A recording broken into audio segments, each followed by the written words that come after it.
হয়ে গেছে, ল্যাক্স হয়ে গেছে মানে একটা সাইড অবশ্যই গেছে। যখন রোগী এই সাইডে শুয়ে থাকবে তখন বাম দিক, যখন ওই সাইডে শুয়ে থাকবে তখন ডান দিক। হিসাবটা করবে। জিজ্ঞেস করবে আছে স্যার কোন সাইডে ল্যাক্স আছে? কারণ আমার বাম সাইডের ভেতরে থাকতে হবে, ডান সাইডে যদি ভেতরে থাকে তাহলে আমি তাকে তুলতে পারবো না, কারণ ওনার পায়ে এই পায়েটাই ভর পায়, ওটা তো পায় না, আমাকে সাপোর্ট দিতে হবে। হ্যাঁ, এই ক্ষেত্রে কি করতে হবে, ওনাকে এইভাবে ঘুরাইতে হবে। ওনাকে বলবেন যে আপনাকে আমি একটু বলবো, আপনি সেইভাবে ওনার কাছে নিয়ে নিলেন, অনুমতি নিয়ে ফেললেন। কিভাবে নিলেন? যে আপনার পরিচয় দিলেন, কি করতে এসেছেন সেটা বললেন, যে আমি বললাম, আমার নাম বললাম, যে আমি আলবেলা সামাদ, আপনার প্রতিদিন কাজে নিয়োজিত কেয়ার কিপার। আমি ডাক্তারের পরামর্শ অনুযায়ী এই কথাটা অবশ্যই উল্লেখ করবো। ডাক্তার না বললে আমি জানতে পারবো সেও কি করবে না, তাহলে ডাক্তারের পরামর্শ অনুযায়ী আপনার কিন্তু বাইরে ঘুরাইতেছে, ঘুরতে যাবেন? হ্যাঁ যাবো, ঠিক আছে। তাহলে ইয়ে হলো এইটা হলো, বললেন পাটাকে রাখলেন, রাখার পরে এই পাটাকে হাতটা এখানে থাকবে, পাটাকে নামিয়ে ফেলবে, নামিয়ে ফেলে এই হিপ ধরে এখানে একটা হাত, আর একটা হলো এই ভেতর দিয়ে হাত দিয়ে, হ্যাঁ আমি যখন 1 2 3 বলবো তখন আপনি একটু উঠার চেষ্টা করছি, 1 2 3 পাটা নেমে গেছে, বুঝতে পেরেছেন? তখন ওনাকে আমার এইখানে হাত রেখে আস্তে করে মাজা সামনের দিকে আগাইতে হবে, ঠিক আছে? আগায় দেওয়ার পরে মাটিতে যেন পাটা খেয়াল করতে হবে। এটা শোনেন, আমাদের এটা ফিক্স বেড, ফিক্স করা বেড। আরেকটা আছে যে কমফোর্ট বেড, যেটা সেটা একটু নিচে না হয়ে দিলে ইজি হয় না, মাটিতে লাগানো থাকতে হবে। হ্যাঁ, মাটিতে লাগাই থাকতে হবে। হ্যাঁ, এরকম করে ও মাটিতে লাগাই থাকতে হবে, একটা সামনে পাশে লাগাই থাকলে আমরা তুললাম, ওনার বডিতে একটা স্ট্রেঞ্জ পড়বে। আচ্ছা আচ্ছা, সরি, স্ট্রেঞ্জ পড়বে মানে একটা ভার পড়েছে, উনি এমনি অসুস্থ, ওনাকে হট করে ফট করে তোলা যাবে না। হ্যাঁ, ওনাকে বসায় রাখতে হবে, ঠিক আছে? আমরা এই বসানোটা বুঝতে পেরেছি, উনি বসে থাকতে আমাদের তার সবচেয়ে ফার্স্টে কাজ হলো আমাদের এই যে চেয়ারটাকে রেডি করা। কথা বোঝা গেছে? তারা শুরু করে চেয়ারটাকে আমরা কিভাবে রেডি করবো এটা বলেছি।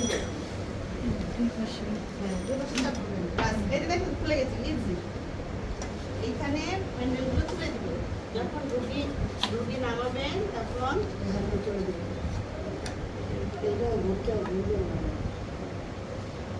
এটা ওই দিকে ঘুরবে মনে হয়। হ্যাঁ, তুলে দিবেন, ঠিক আছে? আর এইটা 45 ডিগ্রি অ্যাঙ্গেলে, 30 থেকে 45 ডিগ্রি অ্যাঙ্গেল ওনাকে বসানো, 45 ডিগ্রি অ্যাঙ্গেলে এটাকে রাখবেন। কথা বলছেন? একটু ওখানে পা দিয়ে বসে দাঁড়ানো, তখন এটা লক করা শিখাইলাম। হ্যাঁ, লক করার সাথে লক করবেন, লক করলে এটা দেখেন আর নড়ে না। এখন রুগীরে যদি আপনি এখানে নিয়ে বসান, উনি করবেন, এটা হলো মেন কথা।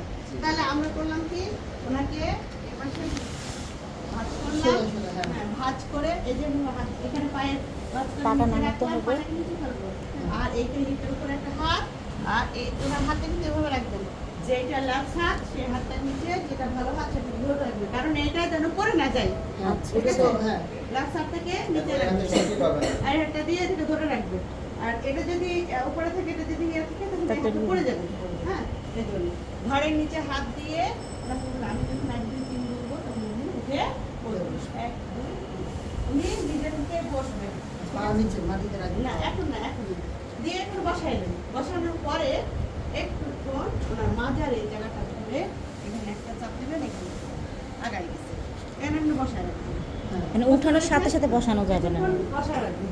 বসায় রাখার পরে এবার আমরা চেয়ারে তাকে ট্রান্সফার করব। কিভাবে করব? ওনার এই পাটায় ল্যাপস, এই পায়ে শক্তি পাই না, এই পাটা আমার পায়ের উপর পা রাখবেন, কথা হচ্ছেন?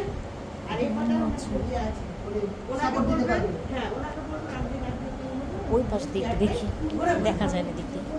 এই যে ডান পাটা ওনার ল্যাপস, বাম পাটা ল্যাপস, আমার পায়ের উপর পা দিবেন, উনি কোনো শক্তি পায় না, উনি শক্তি পায় না, আমার পা দিয়ে ওনারে শক্তি দেব। হ্যাঁ, আমার পাটা দিয়ে ওনাকে শক্তি দেওয়া হবে, তাহলে এইখানে পাটা আর নিচে দিয়ে আসে। এই পাটা আমার পায়ের উপর পা রাখলো, আর এই পাটা কিন্তু আমি কি করবো, ওনাকে সাপোর্ট দেওয়ার চেষ্টা করবো, এইভাবে ধরবো, ধরার পরে ওনার মাজায় হাত দিয়ে, হ্যাঁ এটা দুইভাবে করা যায়, এটা এখানে হাত দিয়ে আমাদের যেটা নিয়ে সেগুলো উপরে হাত ধরা নিয়ে, আর বাইরে কিন্তু এটা অ্যালাউ করে। তাহলে আমরা এইখানে আমাদের হাতটা ধরে নিই। আর আমার এই হাতটা আমার ধরে, ঠিক আছে? এবার আমরা 1 2 3 যখন করবো তখন আপনি উঠে দাঁড়াবেন, 1 2 3, আমার পায়ের উপর পা থাকতে হবে, পারবে দেখো এইটা, এইভাবে ওনাকে ঘোরাবেন, ঘোরালেন আমার পায়ের উপরে ওনার পা থাকবে, এই আস্তে করে বসাবেন, বসানোর পরে ওর পেছনের দিকে চলে যাবে, তাহলে বুঝতে পেরেছেন? ইজি রিল্যাক্স, বুঝতে পেরেছেন? আচ্ছা দেখাবো, আরেকটা দেখাবো, একটা শেষ করি। এরপর আমার এখানে বেল্ট আছে, বেল্ট আমি লাগাই দিব, বেল্টটা লাগাই দিব। আমার কিন্তু না পায়ের উপরে আছে, আমি কিন্তু পা ছাড়ি নাই, ঠিক আছে? এইখানে আগে বেল্ট লাগাইতে হবে। হ্যাঁ, উনি যেন পড়ে না যায়, এই যে পাটা এই থেকে পা উঠানোর আগ পর্যন্ত পায়ের উপরে রাখতে লাগবে। বুঝতে পেরেছেন? তাহলে আমার কি রোগী ইয়ে হয়ে গেল। এখন ওনার এই হ্যান্ডেলগুলো আমরা যখন নিয়ে যাবো, আমাদের ছোট ছোট জায়গা হাতে লাগতে পারে, ভেতরে ঢুকাই দেবে, হ্যাঁ ভেতরে ঢুকাই দেবে। আপু একটা আরেকটা কাপড় লাগবে, আমার ডাক্তারই লাগাচ্ছি, কাপড় লাগবে, একটা তয়লা লাগবে, তয়লা, হ্যাঁ এটার মধ্যে এই ল্যাপস হাতটা এখানে দিয়ে রাখবেন। ও আচ্ছা, টাওয়াল সাপোর্ট দিয়ে উপরে দিয়ে রাখতে হবে। হ্যাঁ ল্যাপস হাতটা উপরে দিয়ে রাখবেন। এখানে কি কাপড় দিয়ে না? কাপড় বা টাওয়েল যেটা কাপড় না, এটা টাওয়াল। টাওয়াল কি নরমাল এক ভাঁজে দিব নাকি ফোল্ড চৌচু কুশনের মতো, কুশনের মতো?